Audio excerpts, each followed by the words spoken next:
Welcome back to Elderly Guidance.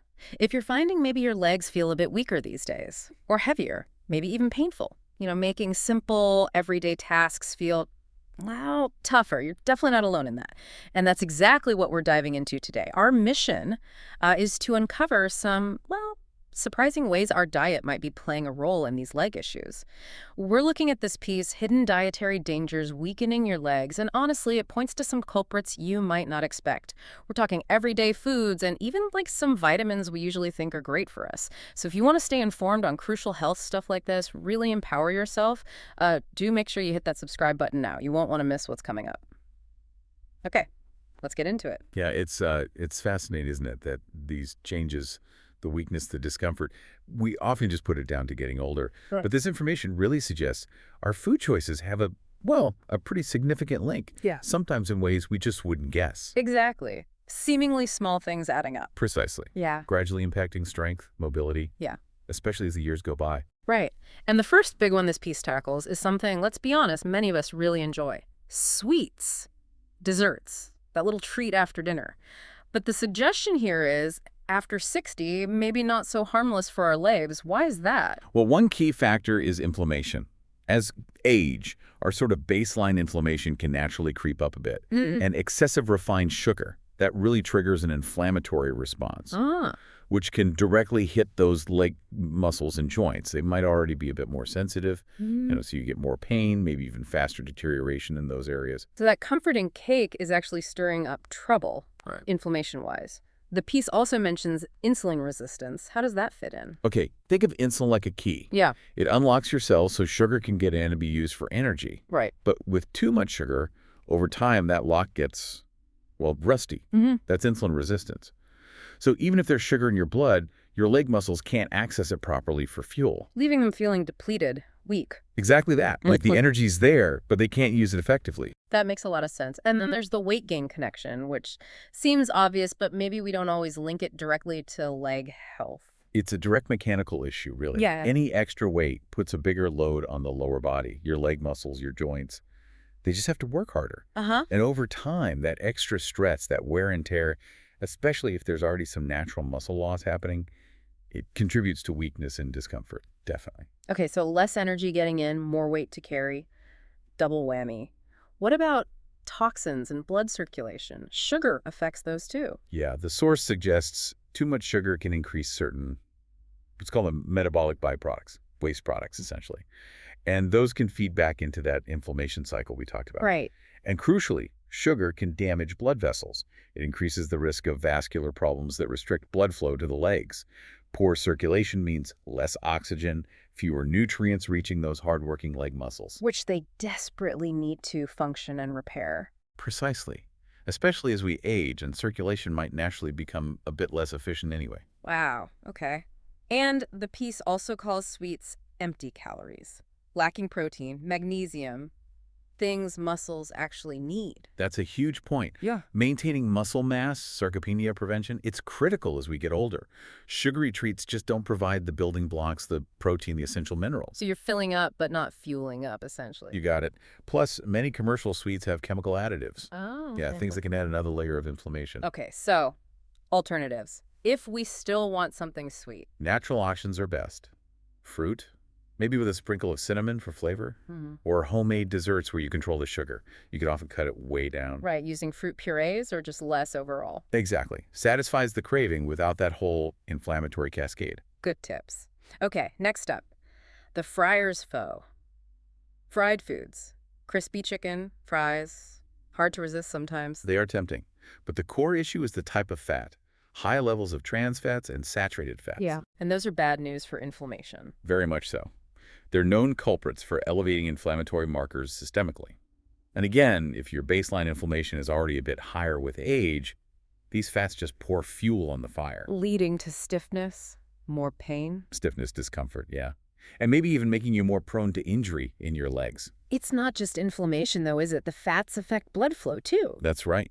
These fats can actually impede efficient blood circulation, which, as we just discussed, means less oxygen getting to the muscles. Hindering repair, hindering strength building. Exactly.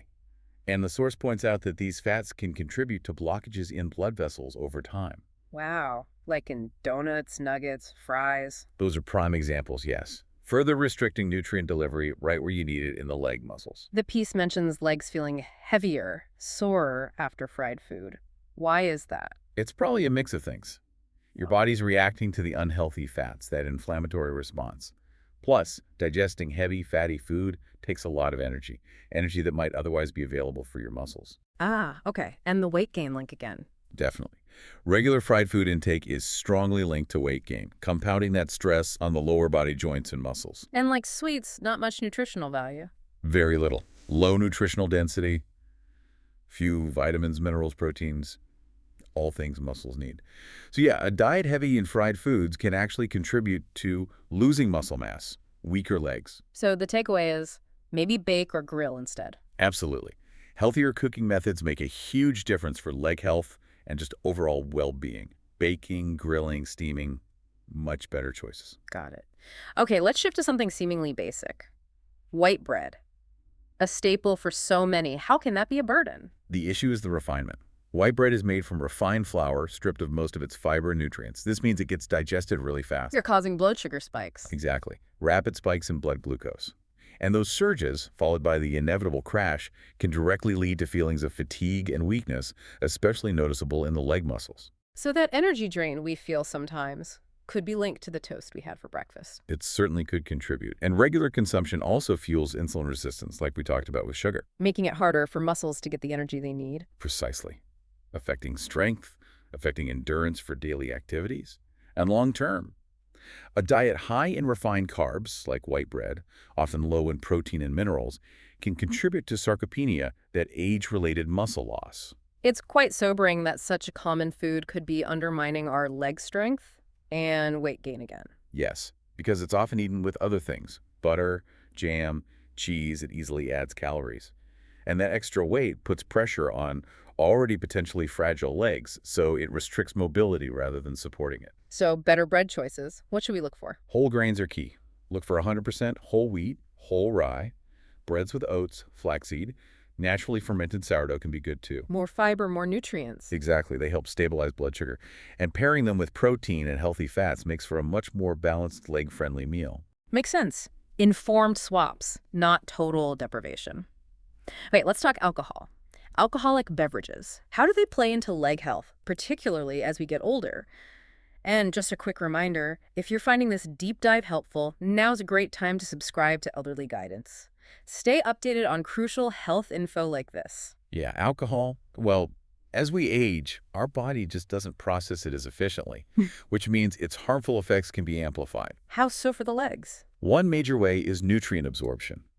Alcohol interferes with absorbing key minerals. Think calcium, magnesium, vitamin D. All vital for muscles and bones. Absolutely critical. Without enough, muscles weaken, bones can become more brittle, increasing fall risk. So it's actively stopping our legs from getting the building blocks they need. It is. And alcohol also directly inhibits muscle repair. So after exercise or even just daily activity, recovery takes longer. You might feel more muscle pain, fatigue, and you're more susceptible to injury. And dehydration too, right? Alcohol's dehydrating. Very much so. Dehydration makes muscles less flexible, more prone to cramping, those painful leg cramps. Alcohol can definitely be a trigger. Ouch. Yeah, nobody wants those. The liver's mentioned too. Yes, alcohol impairs liver function. And the liver is central to so many processes, including creating compounds needed for healthy tissues everywhere, including the legs.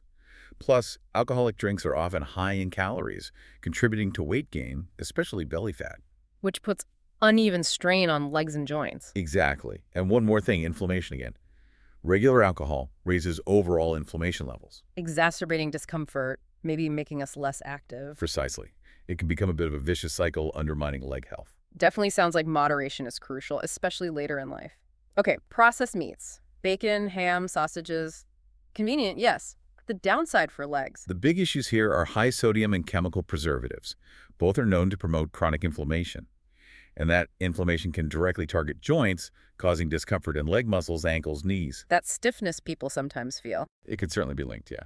That general achiness. And it's not just the salt and preservatives. No, they're also typically very high in saturated fat. Which we know impacts blood flow. Right. Reduced blood flow to muscles raises bad cholesterol, compromises overall circulation, meaning leg muscles get starved of the oxygen and nutrition they need to stay strong and regenerate. The source also mentions toxin accumulation. Yeah, metabolic byproducts, again.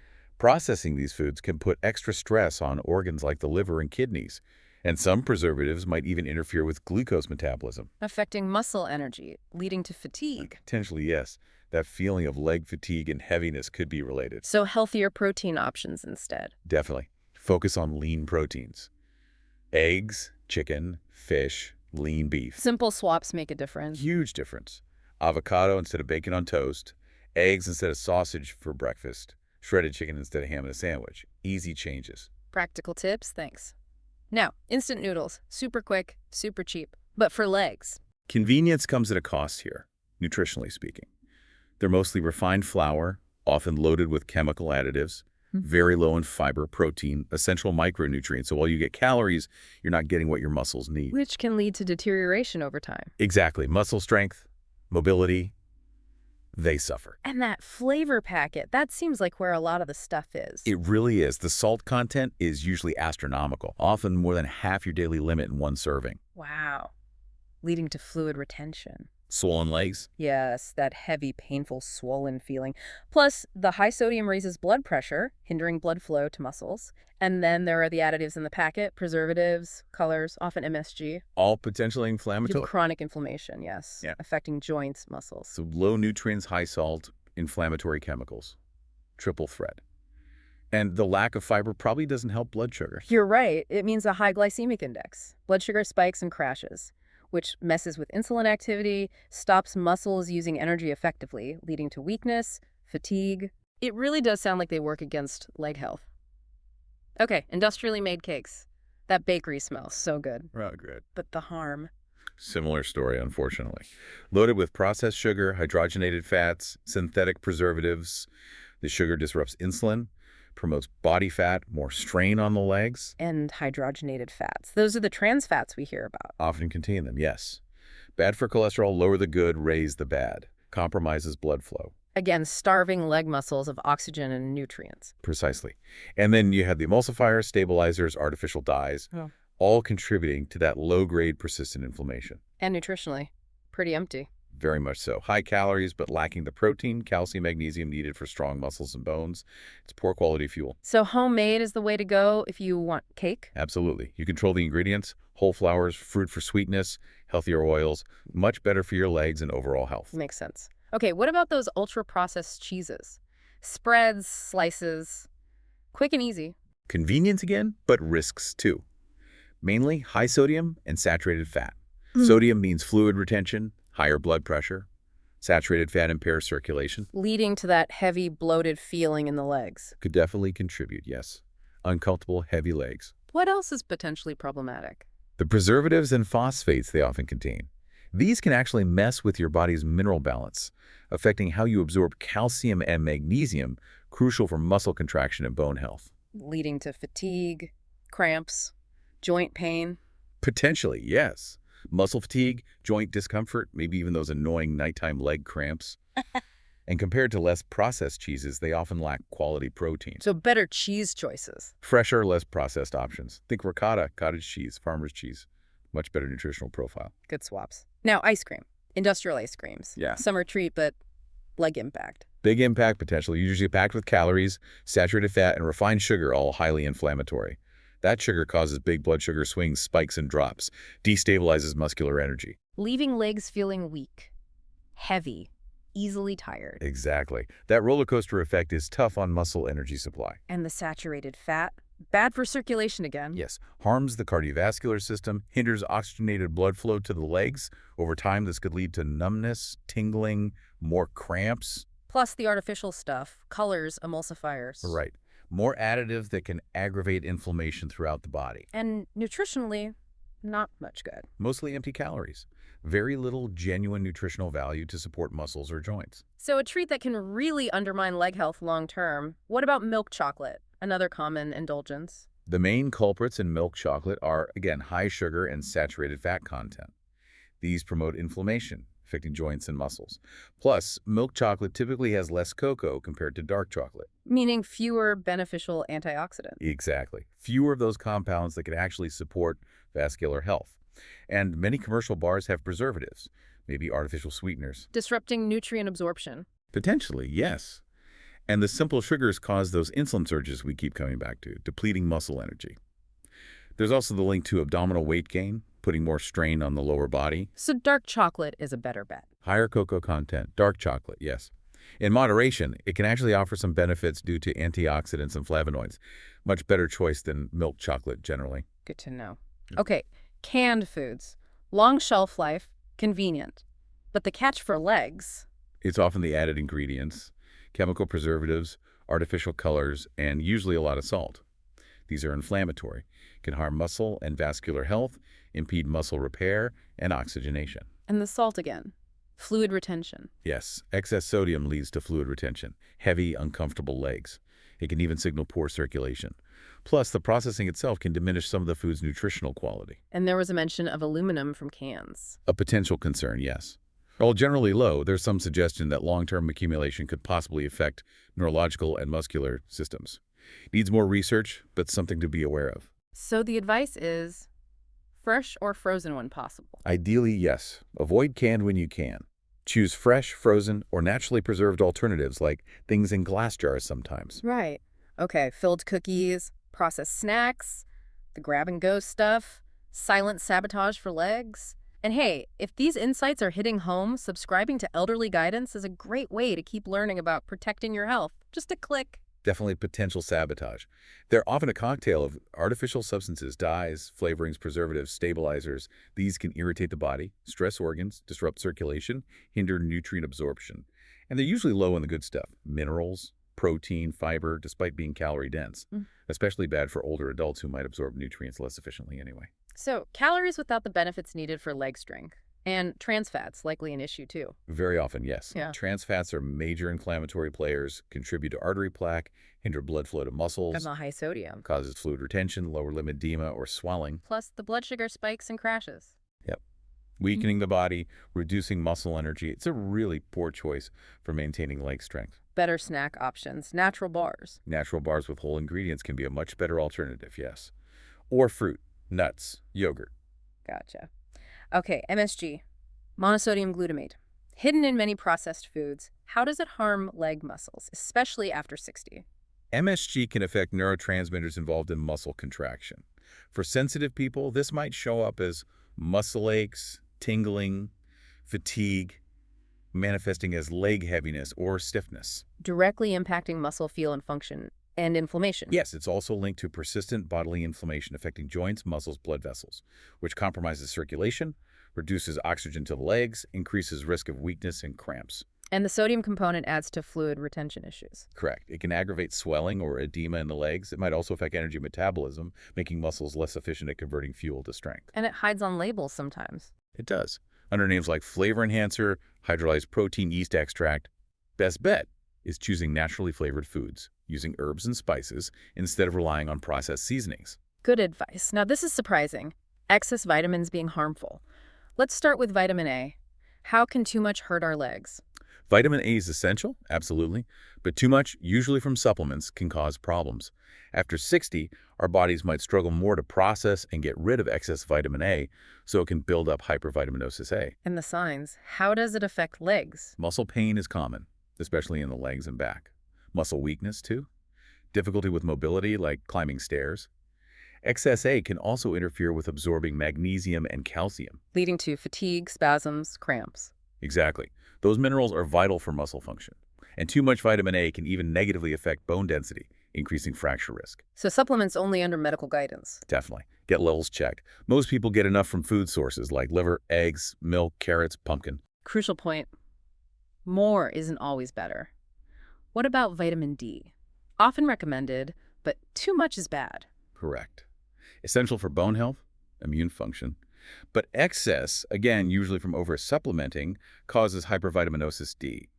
This can lead to muscle pain, weakness, even loss of motor coordination. Affecting muscles directly, not just bones, and it messes with calcium levels. Yes, it causes hypercalcemia, too much calcium in the blood. This leads to leg stiffness, muscle burning, cramps, joint discomfort. It directly impacts muscle and nerve function. Sounds nasty. Any other issues? It can cause calcification of soft tissues, making legs stiffer, less flexible. Older adults taking high doses without supervision are at higher risk. Large doses can also damage the kidneys, which regulate minerals, worsening edema, muscle pain, weakness. Wow. So again, testing and medical advice are key for vitamin D supplement. Absolutely critical. Don't just guess or take high doses because you heard it was good. It needs to be personalized. This has been incredibly eye-opening. It really drives home how these everyday dietary choices, seemingly small things, can add up and significantly impact our leg health, our mobility as we age. It does. Being aware of these hidden dangers in common foods and even supplements is so important. It's all connected, isn't it? Inflammation, circulation, energy supply, nutrient absorption. Profoundly interconnected. Diet influences all these factors that are crucial for keeping legs strong and healthy throughout life. It certainly gives us all food for thought. Literally, reviewing our own habits in light of this seems like a very good idea. So here's a final thought to leave you with. What other habits, things we might think are perfectly healthy, could have unexpected consequences for our long-term well-being down the line? Something to ponder.